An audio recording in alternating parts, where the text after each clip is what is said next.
Welcome back, everyone. If you thought 1923 couldn't get any more intense, think again. The third episode was packed with suspense, danger, and emotional turmoil, keeping us all on the edge of our seats. Now, with episode 4 just around the corner, it's time to dive into what's coming next. From unexpected alliances to thrilling confrontations, this episode promises major developments. Let's break it all down. Episode 4 is titled Journey the Rivers of Iron, which suggests that the train station will still play a key role. This immediately brings to mind Alex's harrowing journey, but interestingly, the official synopsis doesn't mention her at all. Instead, it states, Whitfield garners support for his new business venture, while Spencer has a run-in with the sheriff in Fort Worth. That's already giving us a lot to unpack. But before diving into Spencer and Whitfield's stories, let's talk about the contrasting journeys of two key female characters, Alex and Elizabeth. Episode 3 drew an incredible contrast between Alex and Elizabeth, showing how two women face their struggles in vastly different ways. This dynamic seems to be setting the stage for something much bigger as we approach the season finale. For Alex, her arrival in the U.S. was anything but smooth. She endured multiple humiliating examinations, lying exposed and vulnerable under the scrutiny of doctors. Even though there is verse 9, Malakern zinai, amaridopsinar kursisars online, and a versinine, the experience was still deeply unsettling. Seeing other women being denied entry, one for being pregnant, another trying to survive by any means necessary, painted a stark picture of the immigrant experience.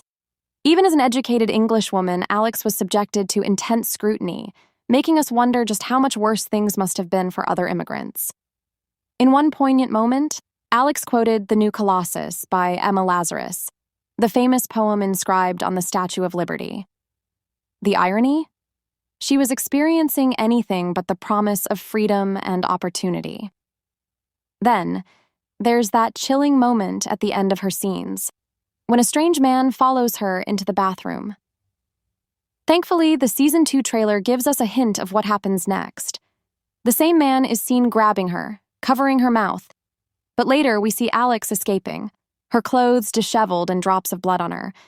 What's interesting is that she has no visible injuries, leading us to believe the blood isn't hers. Perhaps she fought back. Actress Julia Schleipfer, who plays Alex, has hinted that her character will unleash all her pent-up rage in this encounter. And honestly, good for her. Meanwhile, we have Elizabeth, whose reaction to life on the ranch has been, let's just say, dramatic. Adjusting to ranch life isn't easy, but her extreme reaction to the rabies shot felt a bit much. Wanting Jack to watch her as Kara administered it? Come on, Elizabeth. It's a survival necessity, not medieval torture. At one point, I believed Alex wouldn't survive, and that Elizabeth would raise her baby.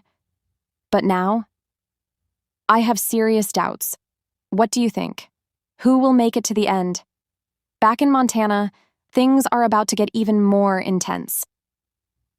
Episode 3 saw Jacob and his men finally return to the ranch, but not without complications. Zane is in critical condition, and the doctor recommends an emergency procedure, drilling a hole in his skull to drain the blood buildup. The catch? No anesthesia. This is going to be brutal to watch, and honestly, maybe Elizabeth should witness it. Might put her rabies shot complaints into perspective.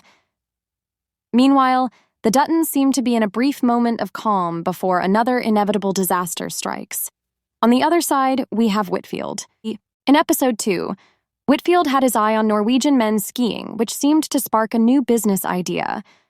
Now, in episode 4, he's making moves to turn that vision into reality, gathering investors to back his venture. Could this scheme involve the Dutton Ranch? If so, it's bound to bring even more trouble for the family. Now, let's talk about Spencer. We all thought he'd meet Fawcett in episode 3, but instead, we watched Alex suffer for nearly an hour. However, episode 4 is set to focus on this highly anticipated duo. In episode 3, Spencer tried to convince Luca to abandon their mission and move on.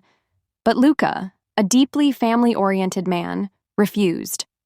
Unfortunately, he only lasted 5 minutes on his own before meeting a tragic end. Honestly, this makes me question why the Italian mafia storyline even existed. If it was going to be a dead end, why waste precious screen time? Meanwhile, Monsieur Fawcett witnessed a horrifying act: the murder of Comanche, children at the hands of Father Renaud and Marshall Kent. This was likely the moment she realized their pursuit of Tiona had nothing to do with justice and everything to do with prejudice. Determined to protect Tiona at all costs, she'll be hunting them down. The official synopsis for Episode 4 mentions Spencer encountering a sheriff in Fort Worth. All signs point to that sheriff being none other than M. Fawcett. In the Season 2 trailer, we see their tense first meeting, M pointing a gun at Spencer as he sits under a tree. But don't worry, this isn't hostility. It's the beginning of an alliance. Earlier, a leaked Season 2 photo showed Spencer and M riding side by side on horseback. This hints that after their initial confrontation, they'll be teaming up. Why would Spencer join her mission instead of heading straight to his family? That remains unclear, but I strongly believe that together they'll be the ones to save Tiona. Maybe after rescuing her, Spencer will introduce Tiona to the Dutton Ranch, and she'll become a companion in his journey. What do you think about this theory? Do you have any other predictions for Episode 4? Let me know your thoughts in the comments below, and don't forget to like and subscribe for more 1923 breakdowns. Stay tuned for more updates, and I'll see you in the next video.